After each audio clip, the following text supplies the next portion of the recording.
கிறிஸ்து பிறப்பை முன்னிட்டு செங்கல்பட்டு மறைமாவட்டத்தின் மறைமலை நகர் தூய விண்ணரசி அன்னை ஆலய பங்கின் குடும்ப உறுப்பினர்களாகிய திரு பெல்லார்மென் சுந்தர், திருமதி செபாஸ்டின் பிரியா இவர்களின் பிள்ளைகளாகிய பெல்ஃபினா ரோஸ், பெனிசியா சிமோனி ஆகிய நாங்கள் அனைவரும் சேர்ந்து எங்கள் இல்லத்தில் கிறிஸ்மஸ் குடில் அமைப்பதற்கு ஆயத்தமாக இயற்கையை முன்னிலைப்படுத்தும் விதத்தில் மலைப்பாங்கான பகுதியும் தானிய விதைகள் மூலம் செடிகளை வளர்த்தும் கைவினை வேலைப்பாடுகளுடன் ஒரு சிறிய மாட்டுத் தொழுவமும் வைக்கோல் கூரையும் இரவை வெளிப்படுத்துகின்ற வகையில் விளக்குகளும் மாட்டுத் தொழுவத்தோடு சேர்ந்து அருகருகே வீடுகளும் வீட்டிற்கு தேவையான தண்ணீர் கிணறுகளும் ஆடு மாடு தங்குவதற்கு உரிய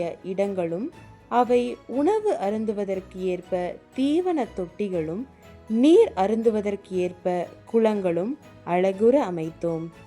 கிறிஸ்து பிறப்பின் முன் அறிவிப்பை வெளிப்படுத்தும் விதத்தில் வான தூதர்களின் வருகையை அமைத்தோம். கிறிஸ்மஸ் குடிலை அழகுபடுத்தும் விதமாக கிறிஸ்மஸ் மரம், அதை அலங்கார பொருட்களால் அழகுபடுத்தினோம்.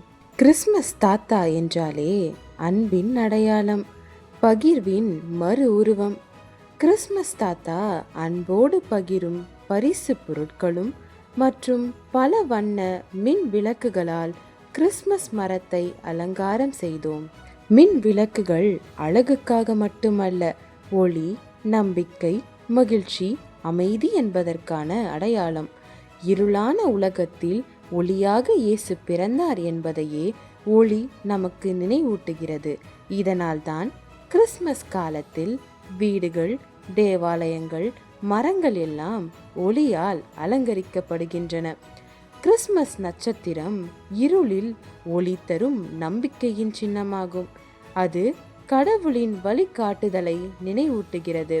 கிறிஸ்மஸ் காலத்தில் வீடுகளில் நட்சத்திரம் வைப்பது மகிழ்ச்சியையும் உற்சாகத்தையும் தருகிறது. நட்சத்திரம் நல்ல செய்தி உலகிற்கு வந்ததை குறிக்கிறது. அது அனைவரும் அன்புடன் ஒன்றிணைந்து வாழ வேண்டும் என்பதை சொல்லுகிறது. கிறிஸ்து பிறப்பு என்பது வெறும் ஒரு கொண்டாட்டம் அல்ல, அது இருள் சூழ்ந்த உலகிற்கு வந்த விடியல், ஒரு புதிய நம்பிக்கை. மனிதர்களின் பாவங்களை போக்கி அவர்களை ரட்சித்து கடவுளுடன் மீண்டும் இணைப்பதுதான் கிறிஸ்து பிறப்பின் முக்கிய நோக்கமாகும்.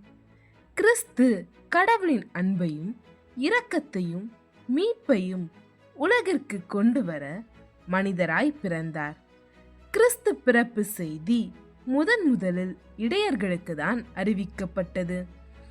வால் நட்சத்திரம் வழிகாட்ட இடையர்கள் குழந்தை இயேசுவை கண்டு மகிழ்ந்தனர்.